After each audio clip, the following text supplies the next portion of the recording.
Hare Ram, Hare Rama, Rama Rama, Hare. Plus बोल है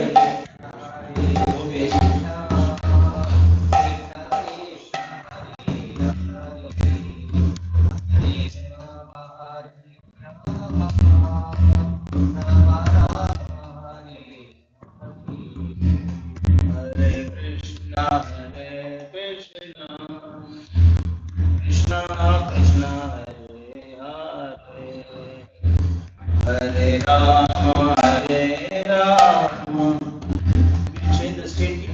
Rama Hare Hare. Change the state. Change the new state here.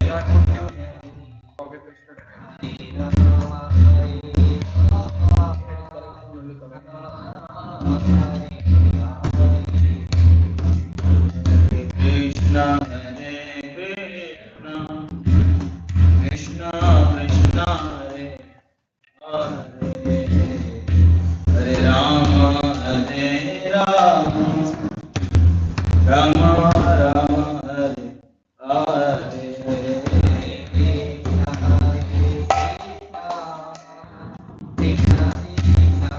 Stop.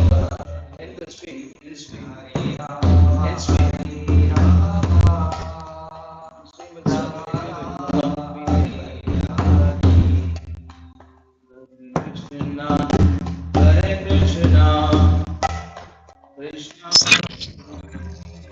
Hello.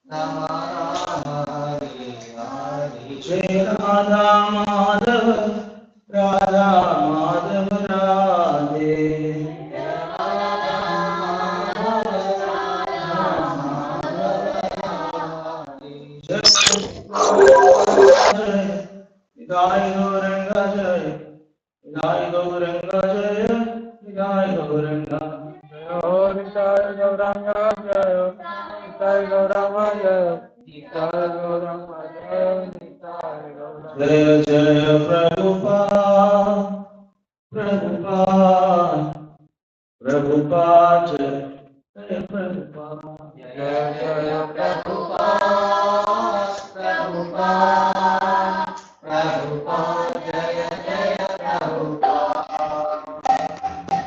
So it's at least streaming. Me to send the wrong link to everybody. Did you update the link?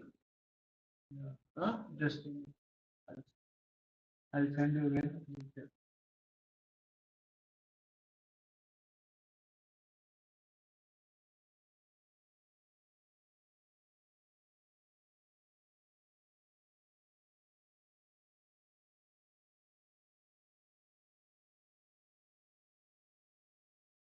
Check.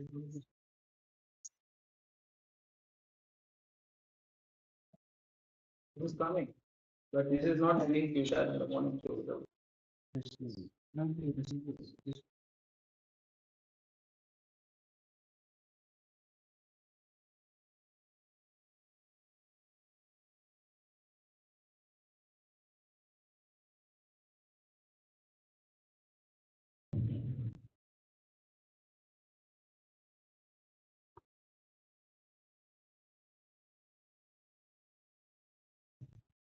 Om Namo Bhagavate Vasudevaya. Om Namo Bhagavate Vasudevaya. Om Namo Bhagavate Vasudevaya. Om Namo Bhagavate Vasudevaya. Om Namo Bhagavate Vasudevaya. Om Namo Bhagavate Vasudevaya. Narayana Namaskritya Naram Chaiva Narottamam Devim Saraswati Vyasam Tato Jayam Virayet. नष्टप्रायेषु अभद्रेषु नित्यं भागवत सेवया भागवते उत्तमश्लोके भक्तिर्भवति नैष्ठिकी. Before reciting the Śrīmad Bhāgavatam, which is the very means of conquest, one should offer respectful obeisances unto the personality of Godhead, Narayana Rishi, the supreme human being, the Mother Saraswati, the goddess of learning, and the Srila Vyasadeva, the author, regular attendance, the class of the Bhagavatam, and the ending of service, the pure devotee, all the reasonable from the heart, is almost completely destroyed. Loving service and the personality of Godhead, who is praised with transcendental songs, is established as an irremovable fact.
Today we will be discussing the third part of Narashimha Chaita. So we covered so far chapter 1 and chapter 2. Now we will go to chapter 3 of Śrīmad Bhāgavatam 7th Canto. ज्ञानतिमिरान्धस्य ज्ञानाञ्जलिशलाकया चक्षुरुन्मीलितं येन तस्मै श्रीगुरवे नमः. श्रीचैतन्यमनोभीष्टं स्थापितं येन भूतले स्वयं रूपकदामह्यं ददाति स्वपदान्तिकं. वन्देऽहं श्रीगुरो श्रीयुतापदकमलं श्रीगुरून् वैष्णवांश्च श्रीरूपं साग्रजातं करुणादान्वितं सान्द्रजीवं साद्वैतं सावधूतं परिजनसहितं कृष्णचैतन्यदेवम् राधा कृष्ण पादान ललितांत हे कृष्ण करुणा सिंधु दीनबंधु जगत्पते कृष्ण गोपिका कांत राधा कांत नमोस्तुते भक्त कांचन गौरांगी राधे वृंदावनेश्वरी जवानो सुते देवी प्रणमामि हरिप्रिये वंचाकल्पतरुभ्यश्च कृपा सिन्धुभ्येव च पतितानां पावनेभ्यो वैष्णवेभ्यो नमो नमः. नमो विष्णुपादाय कृष्णप्रेष्ठाय भूतले श्रीमते भक्तिवेदान्त स्वामिने दीनामिने नमस्ते सारस्वती देवी गौरवाणी प्रचारिणे निर्विशेष शून्यवादी पाश्चात्यदेशतारिणे. जय श्री कृष्ण चैतन्य प्रभु नित्यानंद श्री अद्वैत गदाधर श्रीवासादि गौर भक्तवृंद. हरे Krishna Krishna Krishna Hare Hare Hare Ram Ram Ram Hare Hare. Thanks again for coming today's morning. We'll discuss the third chapter of Śrīmad Bhāgavatam, 7th chapter. Hiranyakashipu's plan to become immortal. Summary. This chapter describes how Hiranyakashipu performed a severe type of austerity for material benefit, thus causing great distress throughout the universe. Even Lord Brahma, the chief personality within this universe, become somewhat disturbed and personally went to see why Hiranyakashipu was engaged in such a severe austerity. Hiranyakashipu wanted to become immortal. He wanted not to be conquered by anyone, not to be attacked by old age and disease, and not to be harassed by any opponent. Thus, he wanted to become the absolute ruler of the entire universe. With the desire, he entered the valley of the Mandara mountain and began practicing severe type of austerity and meditation. Seeing Hiranyakashipu engaged in his austerity, the demigods returned to their respective homes. But while Hiranyakashipu was thus engaged, a kind of fire began blazing from his head, disturbing the entire universe and its inhabitants, including the birds, beasts, and demigods. Then all the higher and lower planetary system became too hot to live in. The demigods, being disturbed, left their abodes in the higher planets and went to see Lord Brahma, praying to him that he curtail his unnecessary heat. The demigod disclosed to Lord Brahma Hiranyakashipu's ambition to become immortal, overcoming his short duration of life, and to be master of all the planetary system, even through Loka. Upon hearing about the purpose of Hiranyakashipu's austere meditation, Lord Brahma, accompanied by great sage Prabhu and great personalities like Daksha, went to see Hiranyakashipu. He then sprinkled water from his kamandalu, a type of water pot, upon Hiranyakashipu's head. Hiranyakashipu, the king of Daityas, bowed down before Lord Brahma, the creator of this universe, offering respectful obeisances again and again and offered prayers. When Lord Brahma agreed to give him meditations, he prayed not to be killed by any living entity, not to be killed in any place, covered or uncovered, not to die in daytime or nighttime, not to be killed by any weapon, on land or in water or in air, and not to be killed by any human being, animal, demigod, or any other entity, living or non-living. He further prayed for supremacy over the entire universe and requested the eight perfection, such as Anima, Mahima.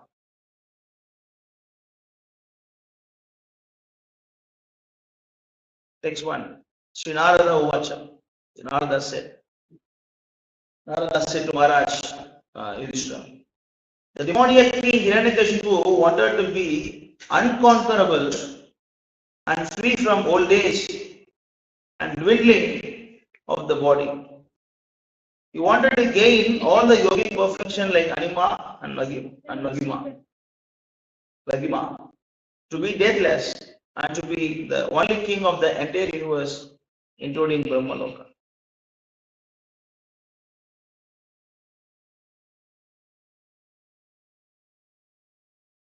In the valley of Mandara hill, Hiranyakashipu began performing his austerities by standing with his toes on the ground, keeping his arms upward and looking toward the sky. This position was extremely difficult, but he accepted it as a means to attain perfection. From the hair on Hiranyakashipu's head, there emanated an effulgent light as brilliant and intolerable as the rays of the sun at the time of dissolution. Seeing the performance of such austere appearances, the demigods who had been wandering throughout the planets now returned to their respective homes. You can share the link in the Facebook also. Because of Hiranyakashipu's severe austerities, fire came from his head, and this fire and its smoke spread throughout the sky,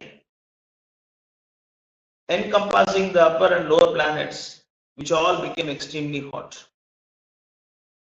Because of the power of his severe austerities, all the rivers and oceans were agitated.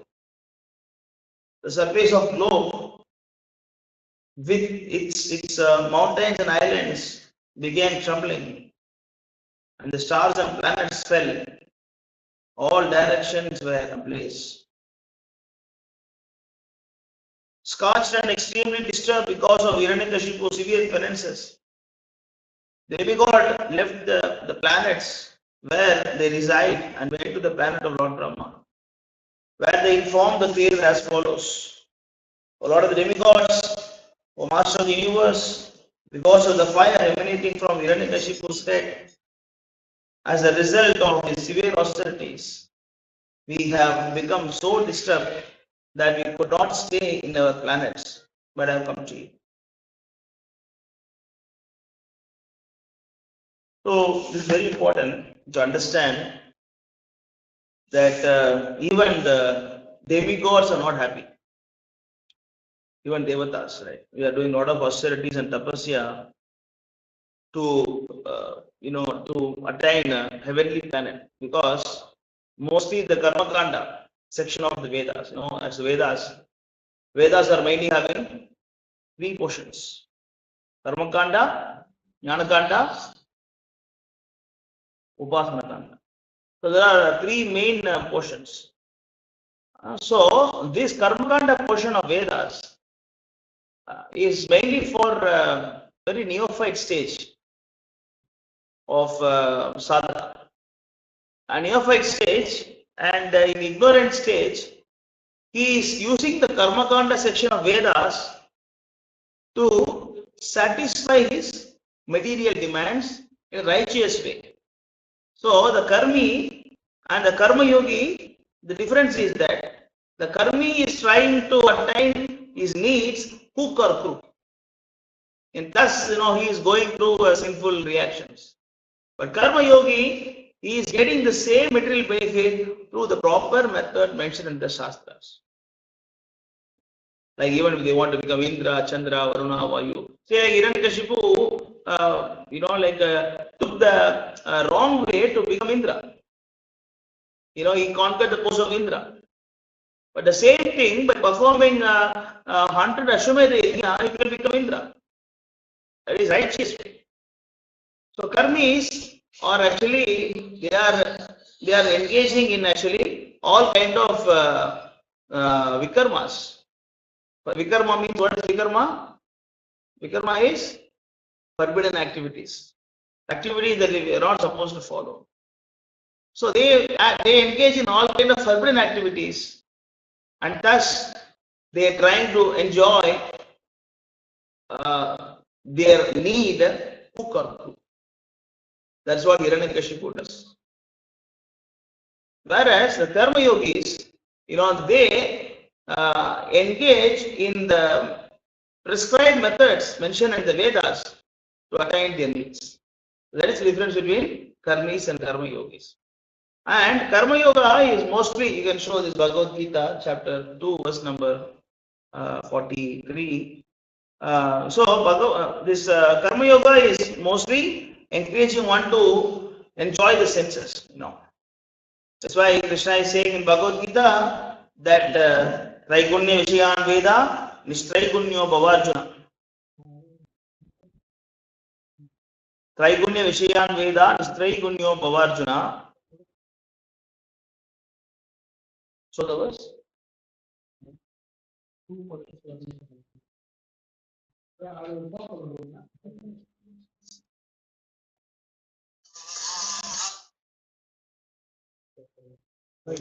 The previous balance is there. You can talk to the owner and tell him that we'll sell everything to him. And how much? Yeah.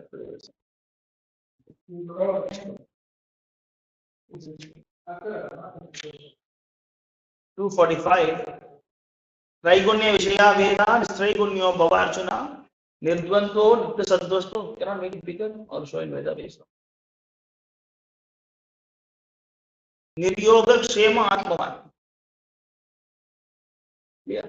So the Vedas mainly deal with the subject of the three modes of material nature. O Arjuna, become transcendental to these three modes, be free from the dualities and from the anxieties to gain the safety and be established in self.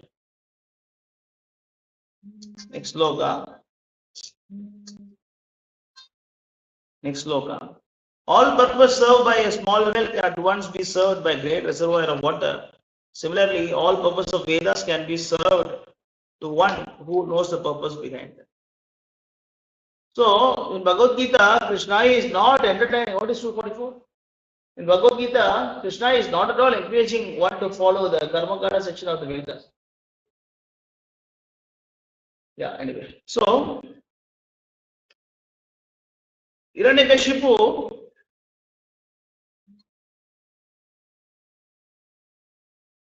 Hare Krishna. போனதுல 625 இருக்கா? 4 இடத்துல போனேன். Construction நான் class கொடுத்துட்டு இருக்கேன். உபன்யாசம் கொடுத்துட்டு இருக்கேன். நீ கொடுத்துருங்க. நான் கிளாஸ் முடிஞ்சு உங்கள்கிட்ட பேசுறேன். எத்தனை கேட்குறாங்க இப்போ? போட்டுருவோம் கொடுத்துருங்க.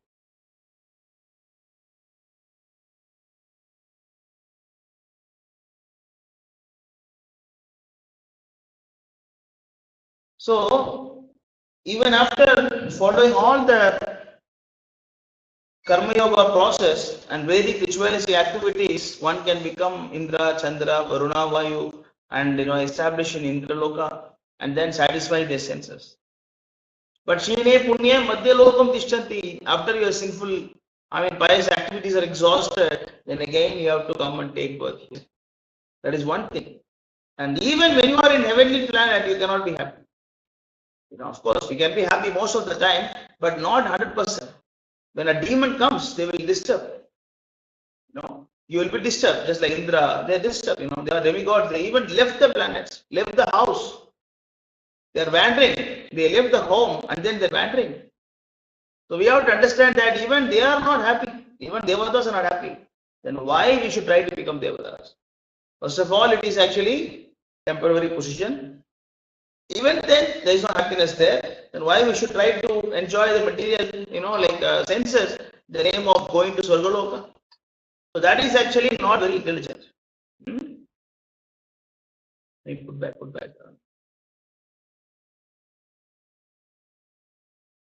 7th sloka. O great person, chief of the universe, if you think it proper, kindly stop these disturbances meant to destroy everything, because all your obedient subjects are annihilated. Hiranyakashipu has undertaken a most severe type of austerity. Although his plan is not unknown to you, kindly listen as we submit his intentions.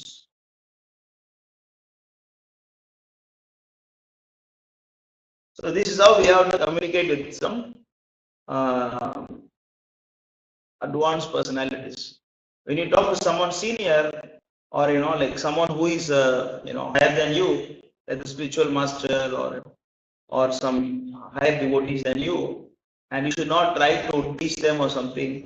And see, they want to convey some point, at the same time they are conveying in a humble way. So it's not that Brahma doesn't know. Brahma knows what is going on, but still they want to convey. So what they are saying, you know everything, but you please listen. So that should be the way of talking to the senior devotees, and not that we try to instruct them or something like that. So proper Vaishnava etiquette. The supreme person within this universe, Lord Brahma, has gotten his exalted post by dint of severe austerities, mystic power and trance. Consequently, after creating the universe, he has become most worshipful demigod within it. Since I am eternal, time is eternal. I shall endure for such austerity, mystic power and trance for many, many births, and thus I shall occupy the same post occupied by Lord Brahma. So, actually, Hiranyakashipu wanted to become Brahma, but Dhruva Maharaj wanted to become more than Brahma. Even though externally you see these two are demonic tendencies, it appears like demonic tendencies to become, like a controller. What is demonic tendency? To become controller.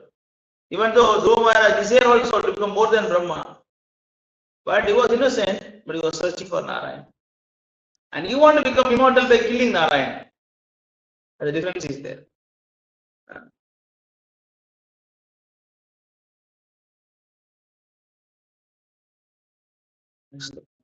By dint of severe austerities, I shall reverse the result of pious and impious activity.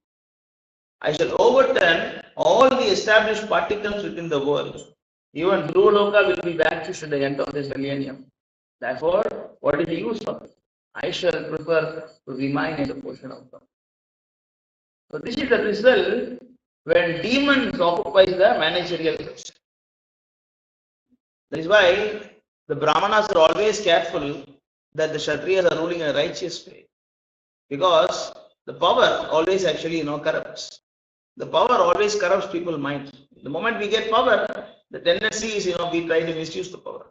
That is why the great personalities like, like a Bhishma, Janaka, like all kings and Manu, even Indra, even all great personalities, they're always supported or advised and working under the authority of the Brahmanas.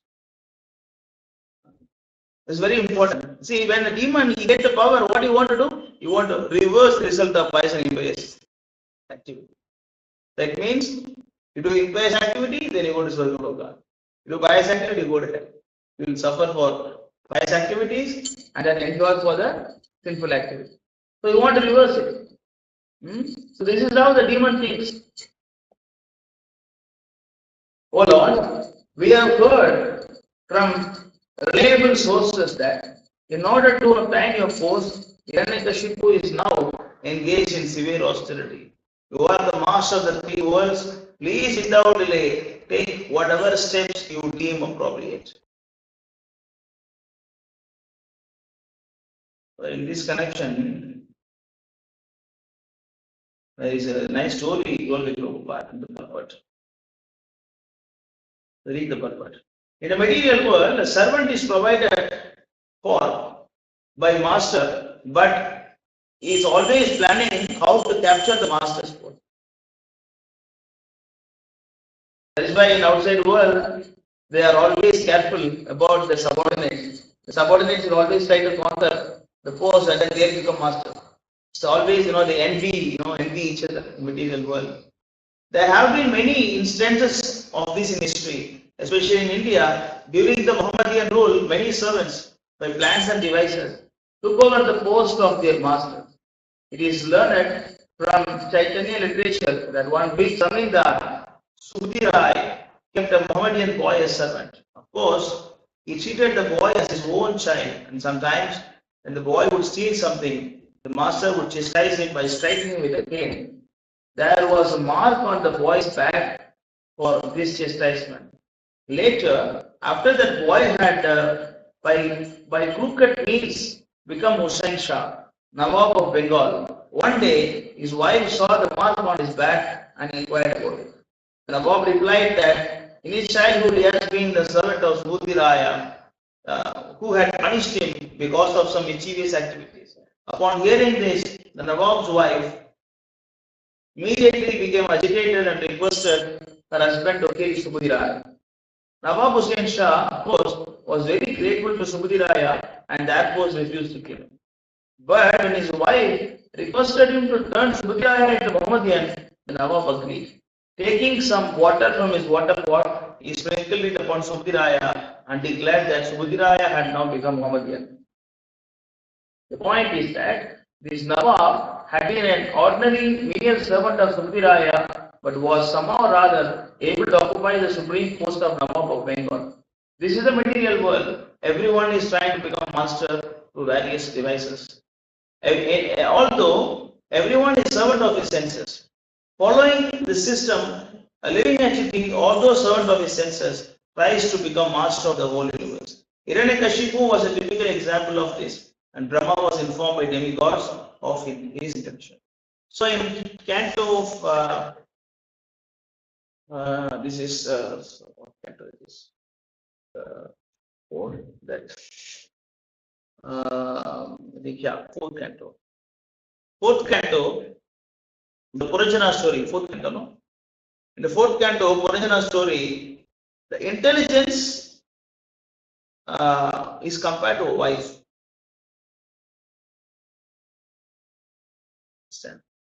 The wife is compared to the intelligence. So the wife always trying to bind us. The wife always trying to bind the husband in the material world. That is why the wife is sometimes called as samsara. In Tamil we call wife as samsara. In Tamil we call wife as samsara. So samsara means the one who binds you, right? As Lord Kapila is saying in Śrīmad Bhāgavatam Canto 31st chapter, no, like no other thing in the world can be as binding as the union with a woman, opposite sex. That is the topmost bondage. The intelligence always tries to cheat us, always tries to bind us in this material world. Our intelligence always dictates, hey, do this or do that. It will be nice for you. Please do this, please do that. I think you should study now. I think you should get this job. I think you should get some money. I think you need a car now, you need a bike now. Intelligence is always not dictating. It is taking alive with the mind. And then they work together and they always trying to drag us away from our original Krishna consciousness activities. That is why an intelligent man doesn't follow the wife. Intelligent man make the wife to follow. Foolish guy follow the wife. Similarly, intelligent man do not follow the intelligence. He follow the Shastra. Following Shastra is not your intelligence. That is supreme intelligence. That is not your idea. Intelligence means your interpretation, your opinion. I think this is good. I think that is good. Right? That is why Narottam Das Thakur is saying in that Guru Ashtakam song that we have to consult Sadhu Shastra Guru to establish something is factual, not factual. But in this case, that Subhuti Rai was helping the boy. He beat him to make him as a good boy. And he knows it also. He knows my master has done good for me. But when the wife told him, oh, I think you should kill your master. He said, no, I cannot kill my master because he did good for me. At least make him a Muslim. This sounds good for it. Okay, good. I'll do this. But this is not a proper etiquette. Someone who was trying to help him and then actually he's torturing him. What kind of behavior is? Like Prabhupada said, kill Guru, become Guru. No. So, but intelligence is always very clever. It always gives some different thoughts, different methods and schemes to drag us. Suppose you don't want to eat meat. And then mind will say, intelligence will say, you can eat meat. No, I cannot eat meat. No, today is not Ekadasi. Today is not nobody can eat meat. Or nobody is watching, you can eat meat. A little bit, not so much. Something like that, intelligence always try to drag us to the material food. So one should not listen to the intelligence. You should always listen to the spiritual master or conduct his instruction. That's what we see here. With this example in the purport. Next verse. For Lord Brahma, your position within this universe is certainly most auspicious for everyone, especially the cows and brahmanas. Brahminical culture and the protection of cows can be increasingly glorified, and thus all kind of material happiness, opulence, and good fortune will automatically increase. But unfortunately, if Hiranyakashipu occupy your seat, everything will be lost.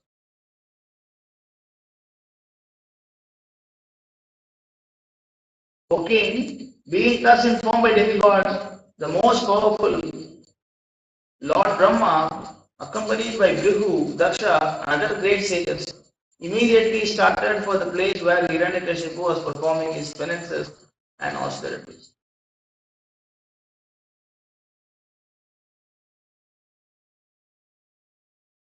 Lord Brahma, who is carried by a swan airplane, at first could not see where Hiranyakashipu was. But Hiranyakashipu's body was covered by an anthill and by grass and bamboo sticks. Because Hiranyakashipu had been there for a long time, The ants had devoured his skin, fat, flesh, and blood. The Lord Brahma and the demigods spotted him, resembling the cloud-covered sun. Feeding all the world by his austerity, struck with wonder, Lord Brahma began to smile and then addressed him as follows. So we can see in Bhagavad Gita again is open another window you can open, and then you can show in the another Veda base, chapter 7 of Bhagavad Gita, verse number 4. No, not what is that? Yeah, correct. 4. Bhumira for analo vayu kamano buddhi emasya ahankara vihiyam me bhinna prakriti ashata. Earth, water, fire, ether, Polsico, altogether these 8 constitute my separated material energy. Next one.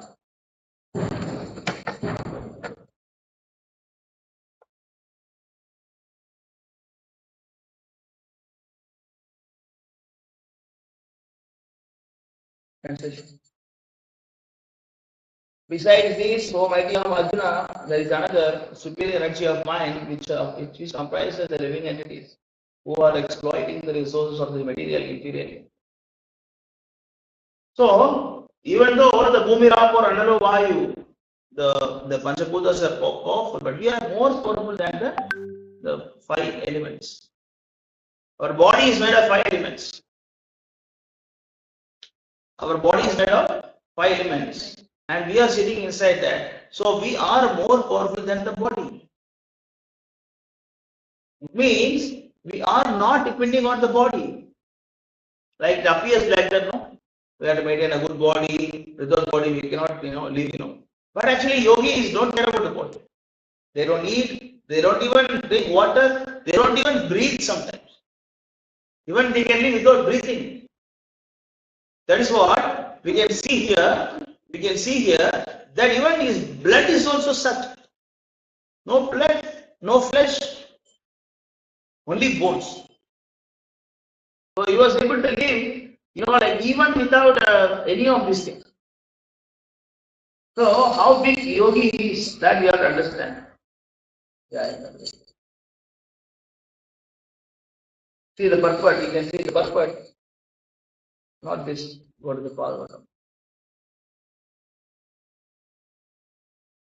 The living entity can live merely by his own power, without the help of skin, marrow, bone, blood, and so on. Because it is said, Asankoyam Purushaha, the living entity has nothing to do with the material covering. Hiranyakashipu performed severe type of tapasya, austerity for many long years. Indeed, it is said that he performed the tapasya for 100 heavenly years. Since 1 day of demigods is equal to 6 of our months, certainly this was a very long time. In nature's own way, his body has been almost consumed by earthworms, ants, other parasites, and therefore even Brahma was at first unable to see him. Later, however, Brahma could ascertain where Hiranyakashipu was. Lord Brahma was struck and wanted to see Hiranyakashipu with extraordinary power to execute tapasya. Anyone would conclude that Hiranyakashipu was dead because his body was covered in so many ways. But Lord Brahma, the supreme living being in this universe, to understand that Hiranyakashipu was alive but covered by material illness. Yeah. It is also noted that although Hiranyakashipu performed his austerity for a long time, he was nonetheless known as Daitya or Rakshasa. It will be seen from these verses to follow that even a great saintly person could not perform such severe type of austerity. Why then was he called as Rakshasa Daitya? The same point we discussed yesterday. Remember? Same thing we discussed yesterday. Like just by performing some tapasya or by yoga or by discussing some philosophical subject matter, one doesn't become, like a bona fide representative of the God or a powerful person. Like, of course, in the consecutive verses, we can say that Even Hiranyakashipu's austerity surpassed the austerity of even Prabhu, Vasishta, Agastya, a great personality. That much. Nobody has done like this austerity. But this was not some new thing for Brahma. That is why in the sloka Brahma is laughing. Brahma is laughing. Of course, he will wonder because it's not easy thing to do, but it's not impossible thing to do. People normally covered by illusion, and we do not know that I can go above my body. In illusion, we think I am depending on the body. But by practice, you can understand that you can go above the body. That is why Brahma is laughing. Brahma is laughing. Clear? Next verse. Lord Brahma said, O son of Kashyapa Muni, please get up. Please get up. All good fortune unto you. You are now perfect in the performance of your austerities. And therefore, I may give you benediction. You may now ask from me whatever you desire. I shall try to fulfill your wish. So, Śrīmad Bhāgavatam, 5th canto, 5th chapter, verse 1. The instruction is given to Rishabhadev children by his own father. Nayam deho dekavajam praloke kashtan kama nardade vidbhujame tapo divyam putraka yena sattvam tasmat suddhe brahma saugyam tvanantam. 51 or 58? Yeah, 51. What is what? Translation? The Rishabhadeva told his son, my dear boys, of all the living entities who have accepted material bodies in the world, one who has been awarded this human form should not work hard day and night simply for sense gratification. It is available even for dogs and hogs that eat so. What should engage in penance and austerity to attain divine wisdom. So that is the point. That is a missing link. So doing tapasya is very good. Yajna dana tapaschaiva mokshaye. Na mokshaye. Krishna is saying in Bhagavad Gita, chapter 18, verse number 5, that yajna dana tap, let us complete this. Okay. Here. One should engage in penance and austerity to attain the divine portion of devotional service. By such activity, one's heart is purified, and when one attains this position, he attains eternal, blissful life, which is transcendental to material happiness and which continues forever. So, the Sanskrit word is tapo. Tapo? What? Tapo what? Tapo? Divyam. So, tapo is good. You can go to 18.5 of Bhagavad Gita. Tapasya is always good.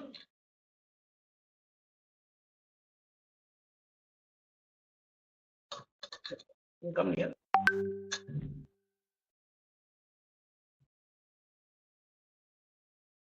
Read the translation. Acts of sacrifice, charity, and penances are not to be given up. They must be performed. Indeed, sacrifice, charity, penances purify even great souls. But why did this austerity of Hiranyakashipu contaminated him? Here Krishna says that Pavanani Manishina. Pavanani Manishina means it purifies. Yajna, Dana, Tapasya. Tapasya is supposed to purify. But Hiranyakashipu Tapasya contaminated him more further, made him more fallen. Why? Because his Tapasya is not Divyam. His Tapasya is not Divyam. He wanted to destroy the Vedic culture. He wanted to destroy crop protection. He wanted to destroy the Brahminical culture. He wanted to, reverse the sinful and pious activities. And he wanted to destroy the demigods. And then he wanted to even kill Vishnu. And that is why he is doing tapasya. That is not a good tapasya. Even, even our material scientists and, so many business people, so many politicians, and they are also doing tapasya.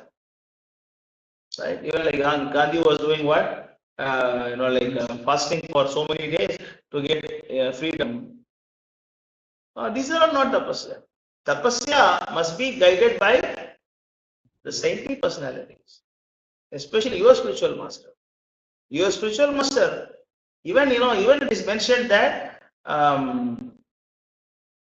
what is that verse?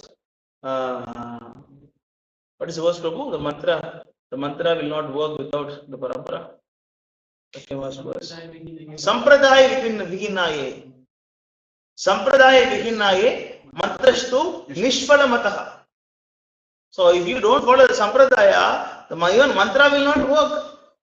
Even if the Gayatri mantra or whatever mantra will not work. Of course, Hare Krishna mantra will work because it is given for open, like Unix. Unix is open source. Anybody can take and then develop your own version of it. Hare Krishna mantra also given to everybody, so anybody can chant Hare Krishna mantra. That is the mercy of the Lord. Otherwise, no mantra will work without actually following a bona fide representative of the Lord. Yeah. That is why his tapasya contaminated him.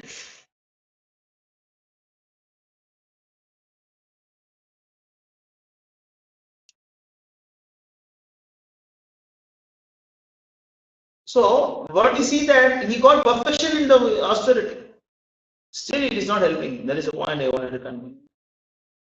I have been very much astonished to see your endurance. In spite of being eaten and bitten by all kinds of worms and ants, you are keeping your life air circulating within your bone. Certainly, this is wonderful.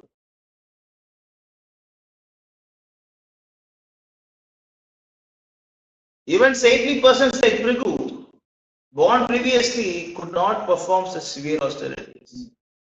Nor will anyone in the future be able to do so. Who within these three worlds can sustain his life without even drinking water for 100 celestial years? Like one day, Nirchal, if you do Narshimha Chaturthi is coming day after tomorrow, you will not be seeing the ground, you see the sky. We look at the sun, where is the sun now? Where is the sun now? When will the dawn will come? When will the sunset? When I can drink water? Prabhu, I think I cannot do 3 o'clock. Prabhu, I think I cannot. I think I will die. Prabhu. Don't drink, I will die. I will collapse. I think Prabhu, I'm feeling dizzy. I can see everything 4. I can see 4 Prabhus there. Where are you, Prabhu? But Hiranyakashipu was Hiranyakashipu was actually not drinking water for how many years? 100 demigod years. Not 1 year. Not 100 years. 100 demigod year. That is times 6 months. Times 180. You have to convert to 180, multiplied by our time into 180 days. He was drinking without water. He was breathing without drinking water. Even Prabhu could not do. Why he could not do? Why Prabhu could not do? Prabhu cannot do. Narada cannot do this. Do you think they cannot do? They can do, but they will not do. Why? Why the devotees don't do this kind of tapasya? Do you think devotee cannot do this? They can, certainly they do, but why they don't do? Why Prabhu did not do this? It is mentioned that Aradito Edigaris Tapasa Tatakim. Aradito Edigaris Tapasa Tatakim. If you worshipping Hari, why you should do austerity? Of course, we do austerity. What is our austerity? What is our austerity? Waking up before Brahma Muhurta, attend the Mangalarati, and then chant 16 rounds and follow 4 principles, and then serve the spiritual master 120 or 130 to 100%, more than your capacity. That is your, of course, finish your 16 rounds, prescribed rounds, and follow the things given by the spiritual master. That's it. Not more than that. But so why you cannot do all these things? Why you cannot fast for Shivaratri? Why you cannot fast for Ramanuja appearance day? Why you cannot fast for Sita Navami? Yeah, you can do, but what is the use of that? Because devotee's life is already perfect. Devotee's life is already perfect. So what is the need of the tapasya? Tapasya is done to achieve some perfection, right? Why do you do austerity? Achieve some perfection. But devotee's life is already perfect. Either you are doing properly or not doing properly, doesn't matter. Since you are engaged in Krishna service, is already perfect. That's why it is mentioned that Aradhito Yadigar is tapasatata kim. Why you do austerity? In other words, na Aradhito Yadigar is tapasatata kim. If you are not worshipping Hari, if you have no intention of worshipping Hari, just like Hiranyakashipu, he is very clear, I am not going to worship my enemy. I am not going to worship my enemy. Because that tapasya will only destroy him. Like we do tapasya, right? No, for exam to score good marks, or actually, running after a girlfriend, Like some people will not get married. I will marry only that girl. If not that girl, I will be brahmachari whole life. Some people like that. So this kind of tapasya is useless because the intention is not worshipping Hari. Antar Bahir Edihari Samsatata Kim. Antar Bahir Edihari Samsatata Kim. If you are seeing Hari within and without, within and outside, inside, outside. Are you seeing Hari? Inside, also outside. Antar Bahir Edihari Samsatata Kim. If you can see Krishna everywhere, why you must do austerity? If you are not seeing Krishna inside outside, why you are wasting time in all the austerities? Very nice sloka that is told. That is why the devotees don't waste their time in this kind of austerity. Even Dhruva Maharaj, he was doing very difficult austerity. Because he don't know because a small boy, 6 years old boy, he doesn't know. So he was doing all the austerity. Even that time also Krishna told, nobody has done austerity like you. Nobody can see within 6 months. He did not know, but after that he was lamenting, what, my God, I was looking for actually broken glasses. Stana Bilasi, right? It was. I was looking for some broken glasses, and the valuable jewels came before. So that is why the devotees don't waste their time in severe austerities.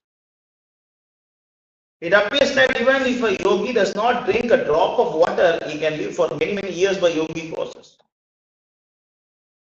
Though his outer body being eaten by ants and moths.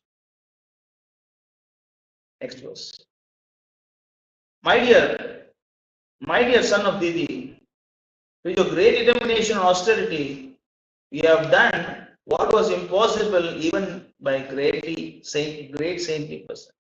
And thus I have certainly been conquered by you.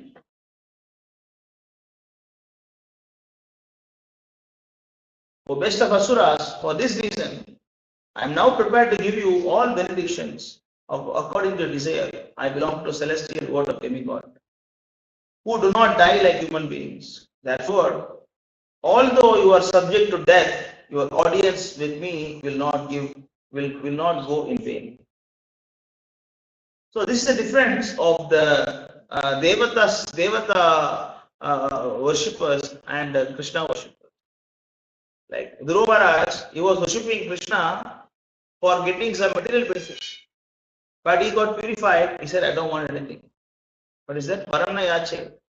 He said, I don't want any benediction. Same thing told by Prahlad Maharaj, Hiranyakashipu. Actually, we can see, it's very nice verse. Of course, we will be seeing this later, but we will quickly go to the verse and come back. 7th Canto, I think it is 10th chapter. Yeah, 10th chapter.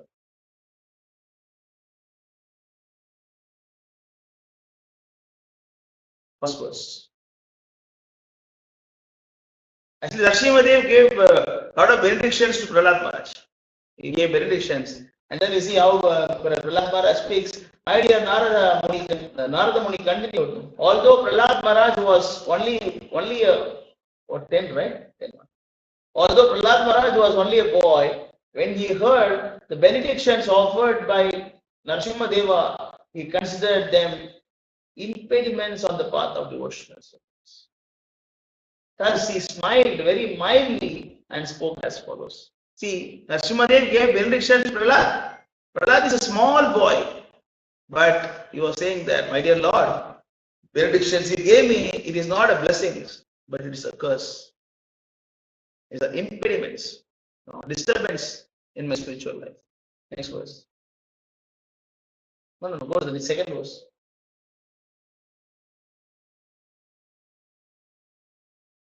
How realization, how much realization, how much careful, See, spiritual life, material life is what, What is spiritual conscious? What is material consciousness?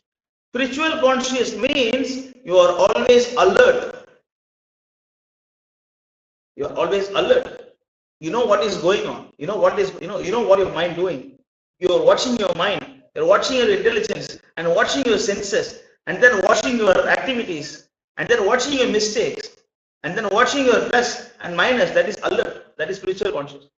Material conscious means you just don't care. Just like a cow, dog. I mean, where is food? Where is sex? Where is house? I go to work, finish my job, and come back, get meeting from wife or husband, and then like take care of the son, and then pay the school fees, pay the EMI, pay this, pay that, and then. That is sleeping consciousness. That is why Vedic injunction says what? Asatoma sadgamaya, tamasoma jyotirgamaya, mrityotma amritam. What does that mean? From temporary conscious, you come to eternal conscious. Asatoma sadgama. From ignorance, you arise to light. That is actually from ignorance you come to intelligence. That is what? Tamasoma jyotirgamaya. Mrityotma amritam gamaya. From always dying position, you come to deathless consciousness.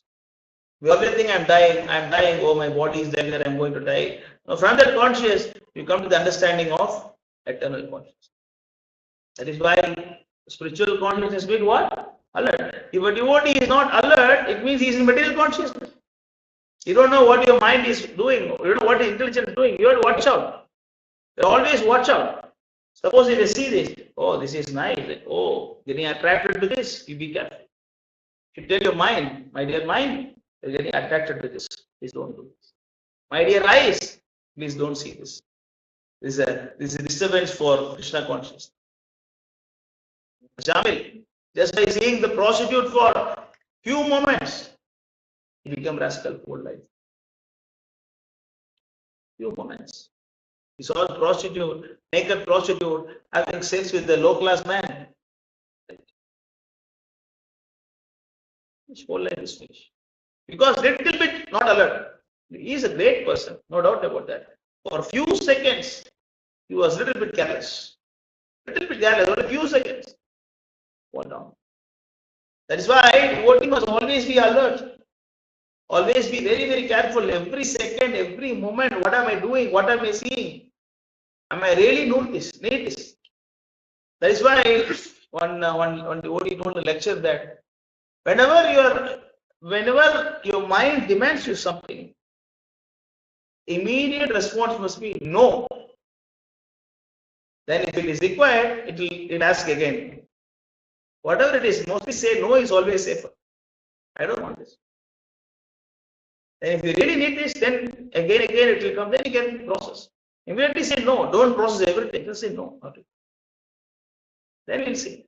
Later. It comes again, let us see. Really, it's always better. So what you see? This second verse? Yes.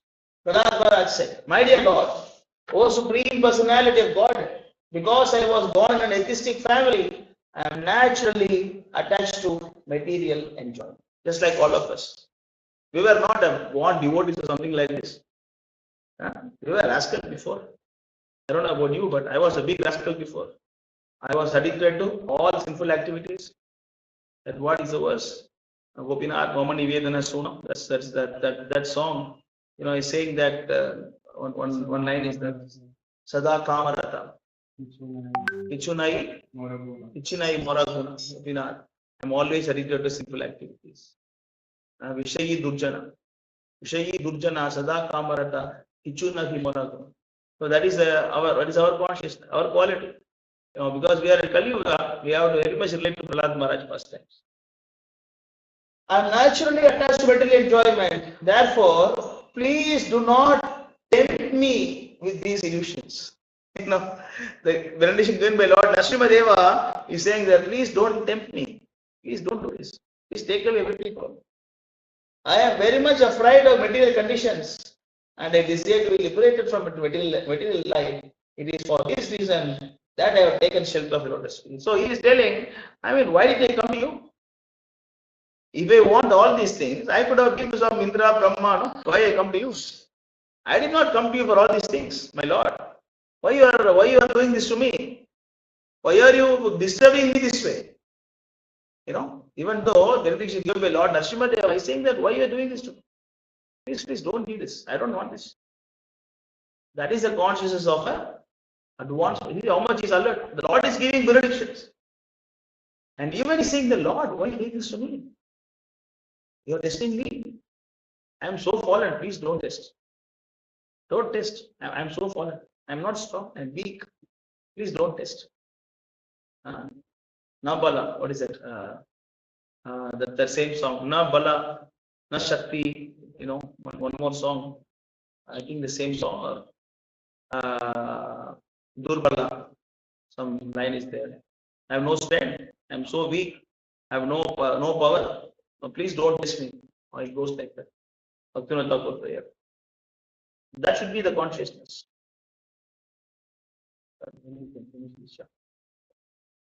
What we finish? Until where? 20? To finish, huh?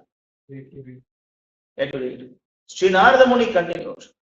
After speaking these words to Hiranyakashipu, Lord Brahma, the original being of this universe, who is extremely powerful, sprinkled transcendental, infallible, spiritual water from his Kamandaru upon Hiranyakashipu's body, which had been eaten away by the ants and moths.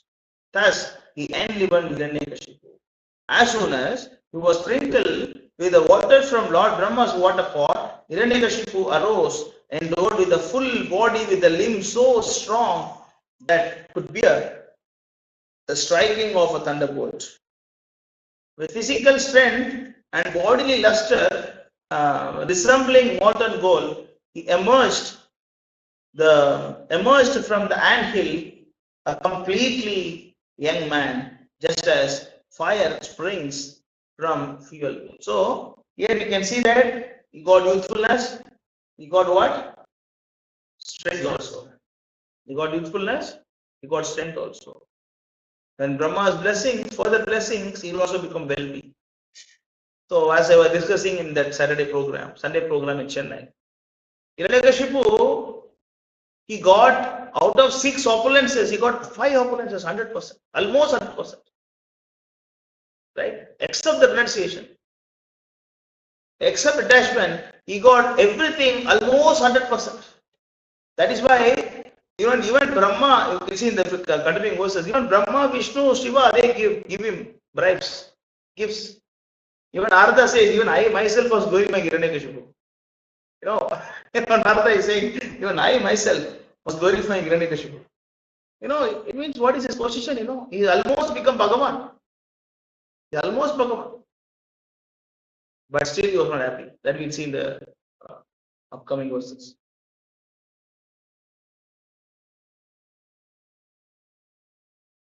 Seeing Lord Brahma present before him in the sky, carried by his swan airplane, Hiranyakashipu was extremely pleased. He immediately fell flat with his head on the ground and began to express his obligation to the Lord. Then getting up from the ground and seeing Lord Brahma before him, the head of the Daityas was overwhelmed by jubilation. The tears in his eyes, his whole body shivering, he began praying in a humble mode with folded hands and faltering voice to satisfy Lord Brahma. So he became pure devotee. He got all the symptoms. Can we think like that? Because he got shivering in the body and then hair standing on the end and then voice is flattering, These are the symptoms of transcendental consciousness, right? No, not really. Even though it seems like that, but it is not really. He got emotional. He got emotional. That's why.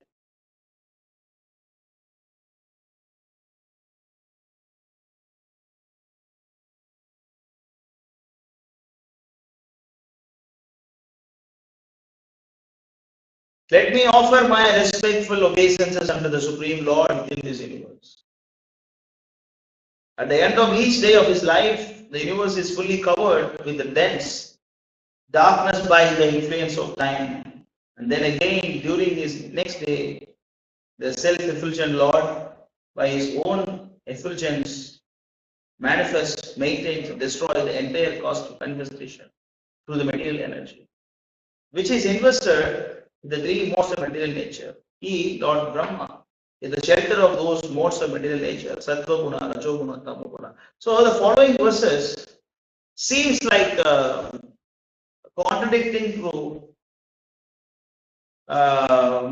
new devotees, because he will be glorifying Lord Brahma just like Lord Krishna. Some qualities are actually, like you are the controller of the three gunas and all those things we will discuss. But you have to understand that he is Guna Avatar of Krishna. He is a Guna Avatar of Krishna. He is actually, in one way, he is not different from Krishna. And another way, he is the supreme boss of this universe. This universe is a topmost personality. Topmost Jiva is Brahma. That is why, the king is called as Naradeva. The king is addressed as Naradeva, and he can also be called as the king of this particular universe. So whatever is here, it is all under his control. So we have to understand this when we are reading these prayers. I offer my obeisances to the original personality within this universe, Lord Brahma, who is cognizant and who can apply his mind and realize intelligence in creating the cosmic manifestation. It is because of his activities that everything within this universe is invisible. Within this universe is visible. He is therefore the cause of all manifestations. So even though he is creating, we have to understand that he is just like an engineer. He is creating, but he is creating under the formula given by Krishna. That is why when the mantra is lost, Brahma got shocked. All the Vedic texts are lost. Brahma became, so tensed. And that is why Lord has to come as what? What avatara? Ayagriva. Agriva, no, Matsavatas. That time Agriva is a demon. The demon is Agriva, who stole the Vedic text. And then what came as Matsavatar and pick up, Vedic rituals and give it back. You have to understand that way, he is an engineer. That's how we create. Your Lordship, being the origin of the life of this material world, is master and controller of the living entities, both moving and stationary, and you inspire their consciousness. You maintain their mind and acting and the knowledge acquiring senses. And therefore, you are the great controller of all the material elements and their qualities. And you are the controller of all desires. My dear Lord, by your form as the Vedas personified and through knowledge relating to the activities of all Yajnik Brahmanas, you spread the Vedic ritualistic ceremonies of the 7 kinds of sacrifices, headed by Agnishtoma. Indeed, you inspired the Yajnik Brahmanas to perform the rituals mentioned in the 3 Vedas.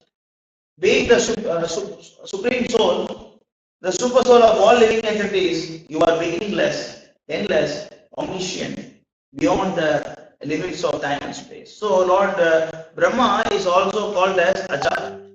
Aja means one who has no birth. Actually, Brahma has birth, but he is called as Aja. Why? Because his life is too long that he cannot be.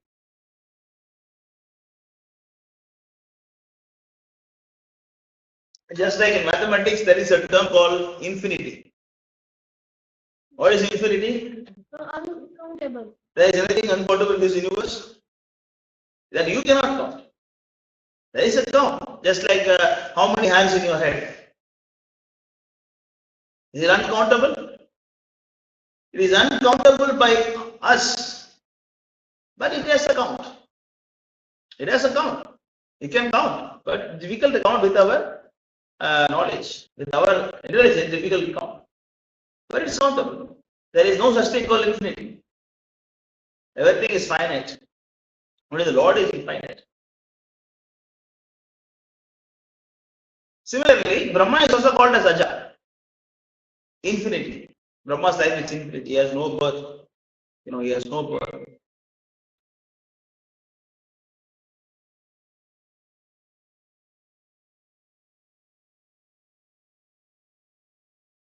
Very true, 31.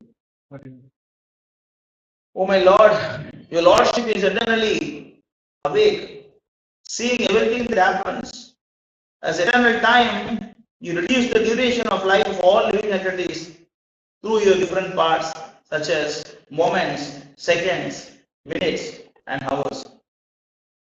Nonetheless, you are unchanged, resting in one place as a super soul, witness and supreme Lord, the birthless and all-pervading controller, who is the cause of life for all living entities. There is nothing separate from you, whether it is better or lower, stationary or moving. The knowledge derived from Vedic literatures like the Upanishads and from all the sublimes of the original Vedic knowledge form your external body. You are Hiranyakalpa, the reservoir of the universe, but nonetheless, being situated as a supreme controller, you are transcendental material world, which consists of the three modes of material nature. O my Lord, being changelessly situated in your own abode, you expand your universal form within this cosmic manifestation, thus appearing to taste the material world. You are Brahman, the super soul, the oldest, the personality of Godhead. So these glories are especially for Krishna. This doesn't go to Vishnu. This doesn't go to Brahma.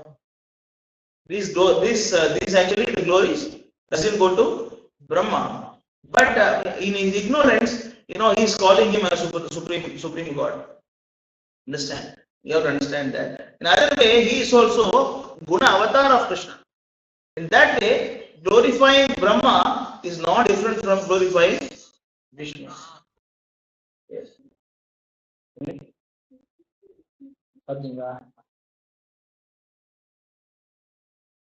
சரி முடிச்சுட்டு பாத்தீங்களா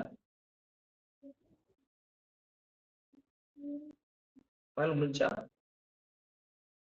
சரி நேரம் so my bag envelope take 900 rupees and give the mechanic.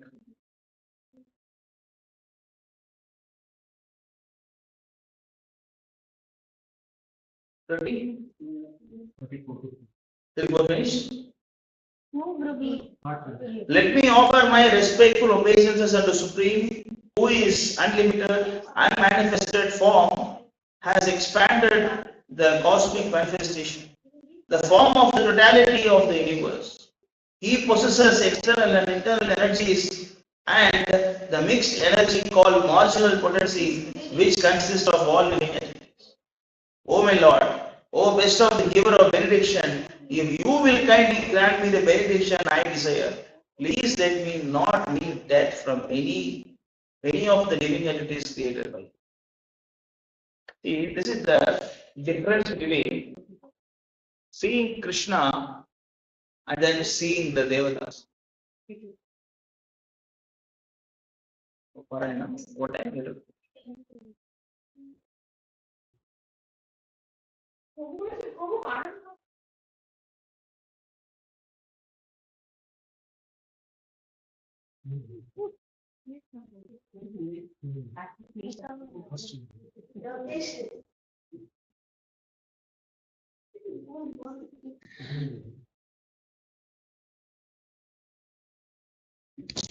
So the moment we see Krishna, the impurity cannot exist. By seeing Krishna, we cannot become impure. Simply by seeing Krishna, one become pure. That is why, if you see the history, we call history, and atheistic people call this as mythology. This is real history. This is not mythology or some, this is history. But of course, it is not in the chronological order. We don't know what is first, what is next, we don't know. But this is actually history. In the history, we can see that there is no demon who worships Vishnu. There's only one demon I can know. That is, who is a demon? Devotee of Vishnu? Not demon. He's from the demon family. Bali Maharaj. Yeah, next slide, what is his name? Bali Maharaj. No, he's not demon. It's coming at the demoniac family, but not demon. Vridasura. And he's the only one who is devotee of which form? Which form he was worshipping? He was attached to which form of Vishnu? Vridasura. You don't know? Ananta. He was worshipping Ananta. So he is a devotee of Ananta. So he was a devotee of Krishna indirectly. So he is the only one demon, but you can also see very interesting conversation.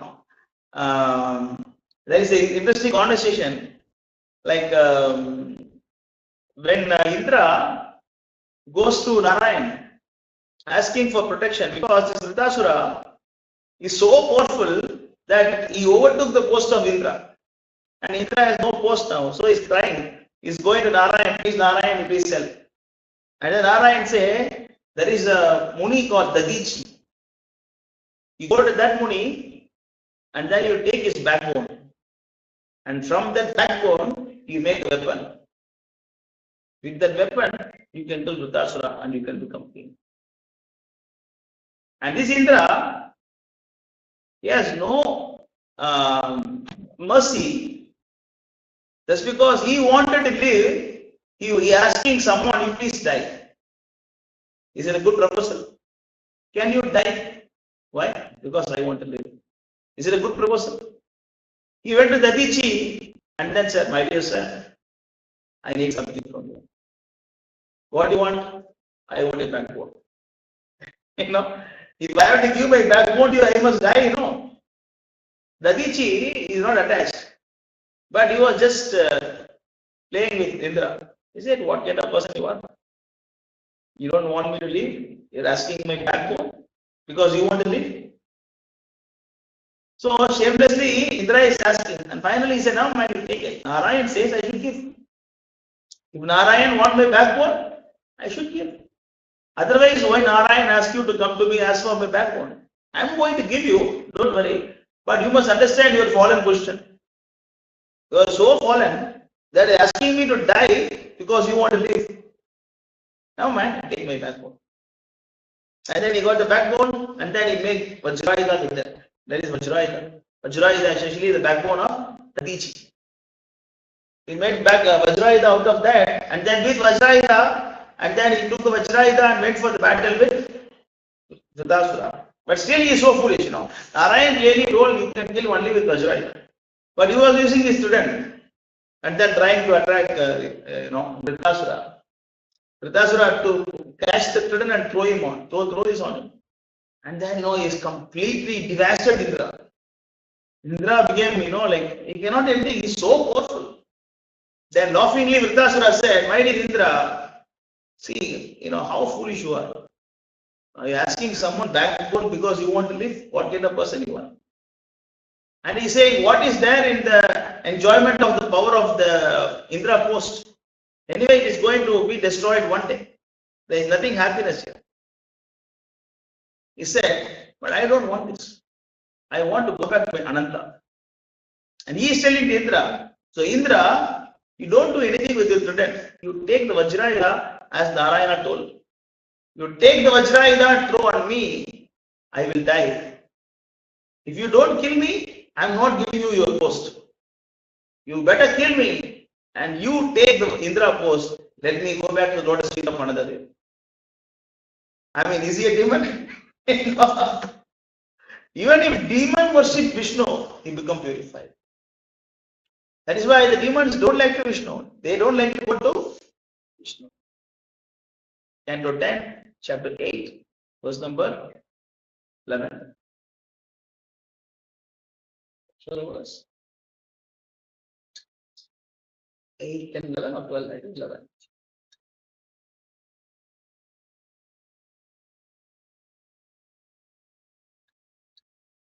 One verse before.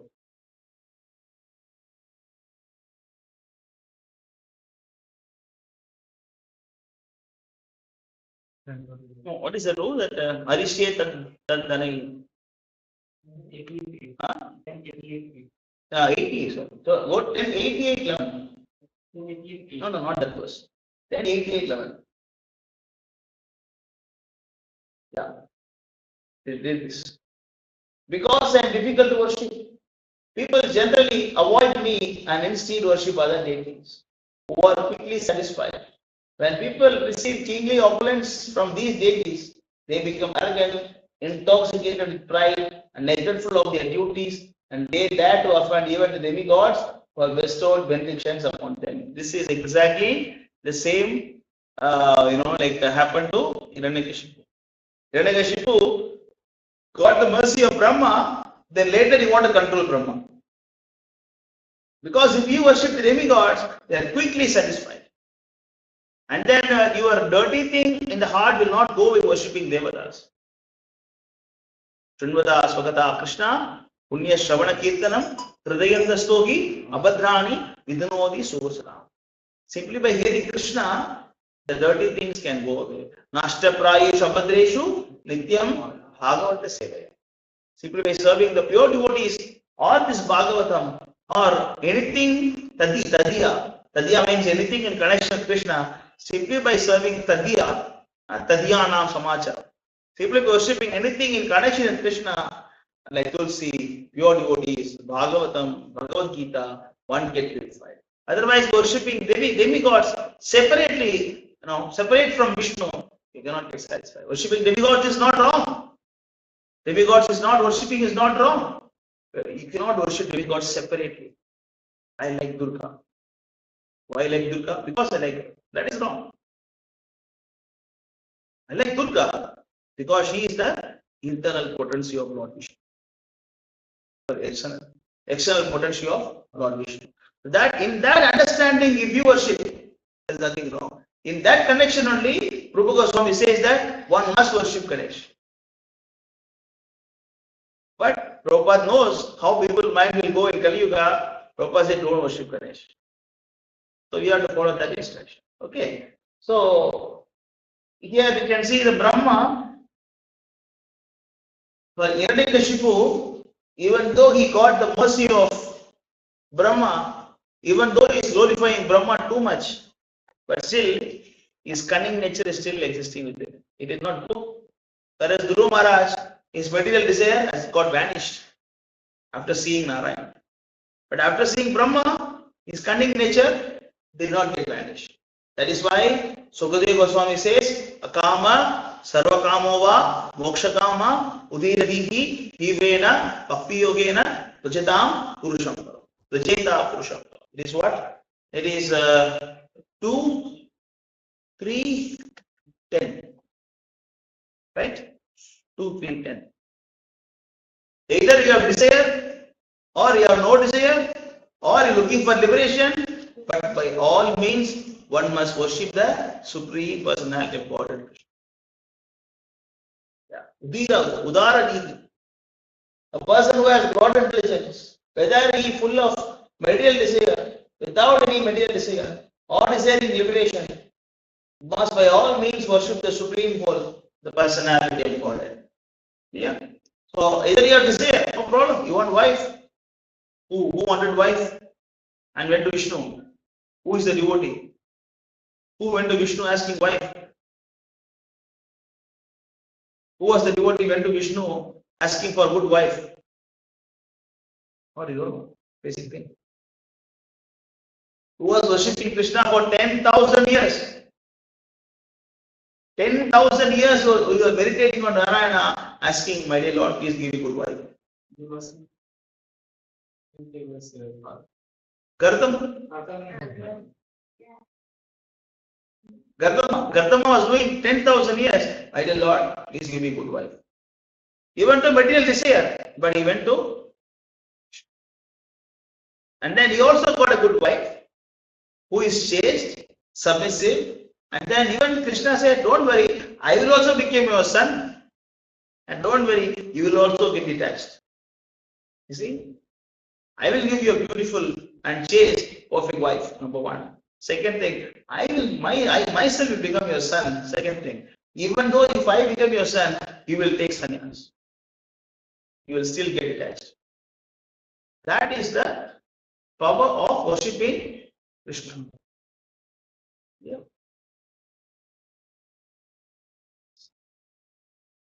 Oh my Lord, oh best of the giver of benedictions, if you will kindly grant me benediction I desire, please let me not meet death from any kind of living entities created by you. So that is what 84 lakhs.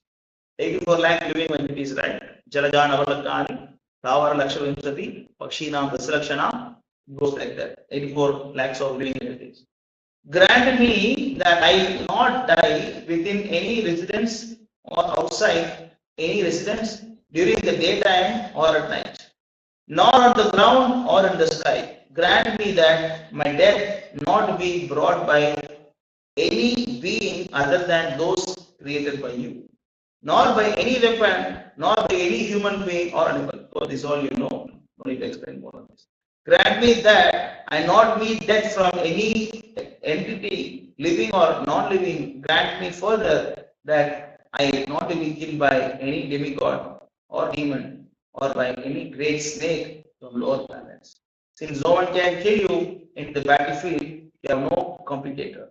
Therefore, grant me the benediction that I too may have no rival.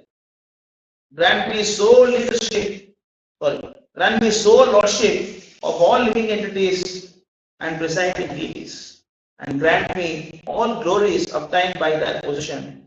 Furthermore, give me the mystic powers attained by long austerities and the practice of yoga, for these cannot be lost in the time. So with this, he got all the five opulences. There is no benediction. My dear Lord, please also grant me benediction. I should not be attached to any of this. Is there anything like this? Is there any prayer like this? He got everything except renunciation. Everything he got. He asked for power. He asked for fame. He asked for wealth. He asked for youthfulness. And then what? He asked for Physical strength. knowledge. Everything he got. All the mystic yoga, mystic perfection, everything he got. No renunciation.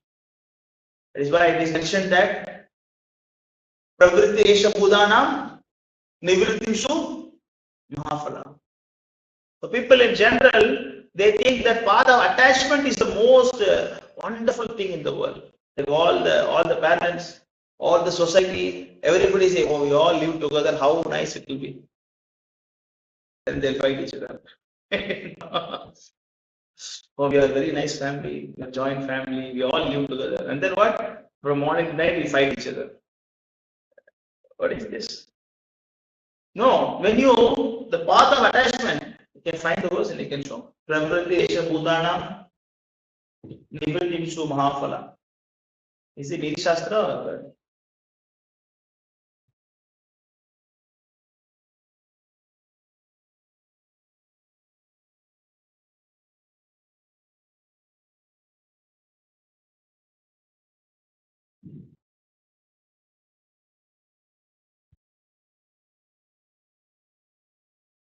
Manusamhita?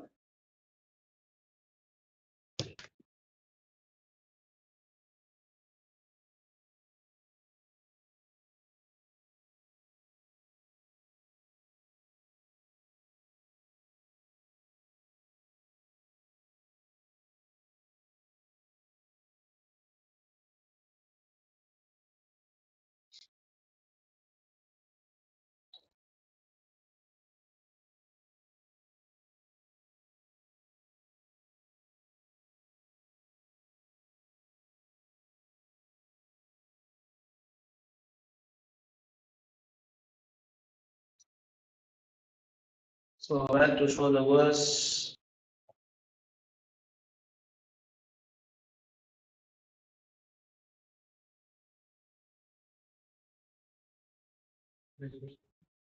Adilita, 17 chapter, 157 purport. So 157 sloka. Adi 17, 157 purport, it is there. The word is mentioned.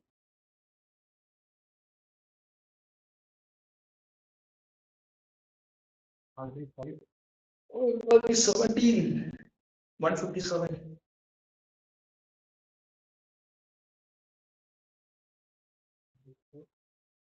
The purport. No, 17 chapter, 157 sloka.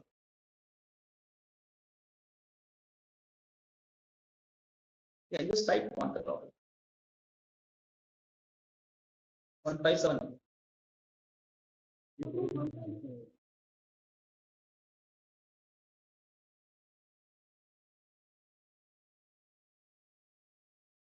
Purport. Pravriti Resa Bhutana. Come down.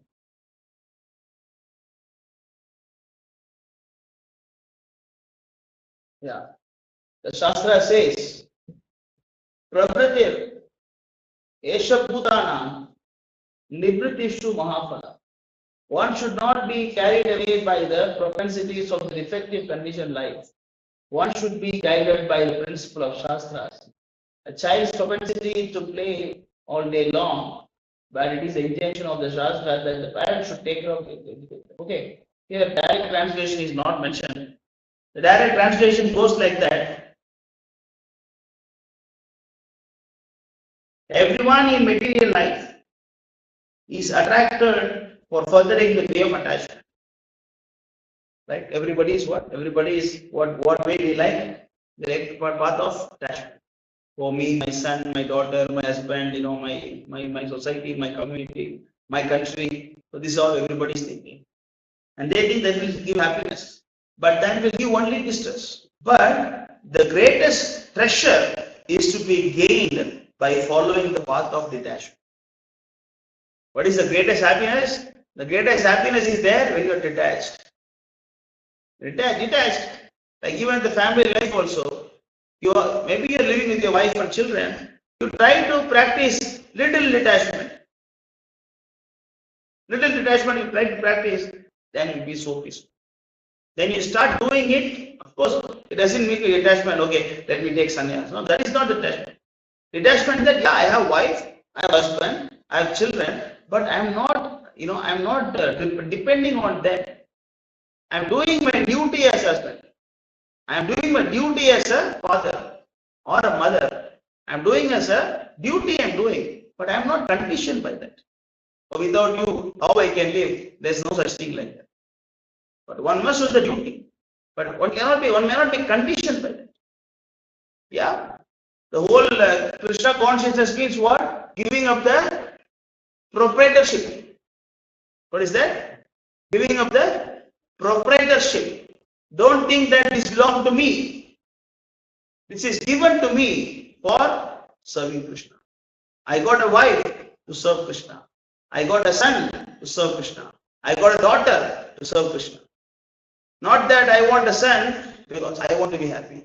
You will earn money and you go to job and buy me a house, buy me a car, I can be happy. That's why I have a son. Not like that. Not like that. So that happiness is what in the detachment. But people in general don't know this. This is Manu Samhita. Pravriti Resha Bhutana. Bhutana means general public. General public like the Pravriti Marga. But Nivritim tu means but. Nivritim tu, but detachment, Mahaphala. Mahaphala means the greatest result is in the detachment. So this is the point. I think this third chapter is finished. So Hiranyakashipu got all the benedictions from Brahma. So let us just read the purport of the last verse and finish, because there are very interesting points Prabhupada says in the purport. This is the verse of this verse.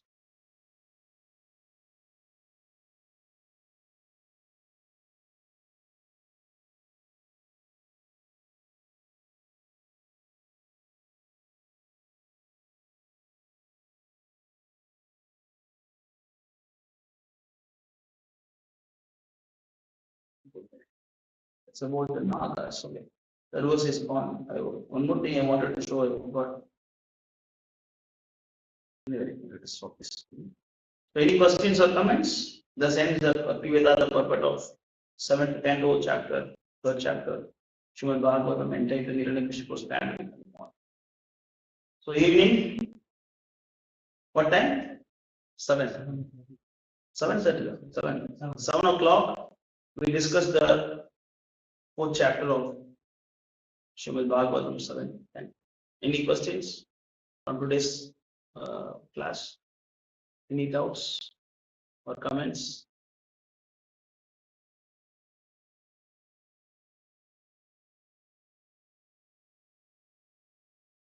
No questions? If no questions, you can stop. Take some prashadam. I know you are hungry till 10. Narashimha Bhagavatam ki jai.